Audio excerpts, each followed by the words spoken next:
It's a reference to the Matrix in which a lot of these media heads No, I'm familiar with yeah, that. talk about unplugging yourself. And it's about waking up to the realization that, you know, there is an active attack on masculinity, that men's rights need to be, you know, that men are being oppressed in a way and that men's rights need to be advocated for.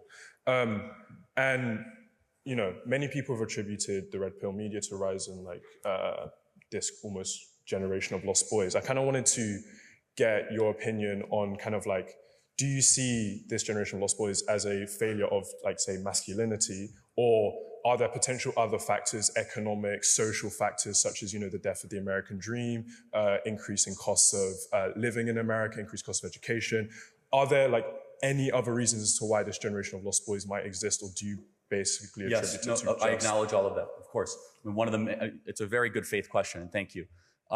In America, we made a stupid decision in the 1970s, 80s, and 90s to shut down our factories in the middle part of the country and basically disenfranchise and deindustrialize tens of millions of working class men and tell them to go move to the cities and learn to code. I said this in the previous Q&A, but I can again, which is that a family used to be able to be supported on a single income of 35 weeks of labor a year. Now it takes upwards of 60 weeks of labor a year. However, given all the economic and social and all those factors, the largest of all of them is the cultural and the educational that has infantilized men and hyper-feminized them in the messaging, in the outreach, and in the treatment. And so I can give you specific examples. You know, in what way has the education system infantilized men?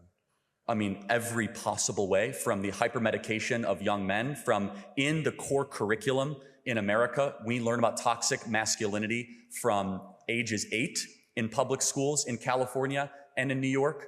We never talk about toxic femininity. Do you agree that there's toxic femininity as well? I mean, I think it's an unfair double standard. Why?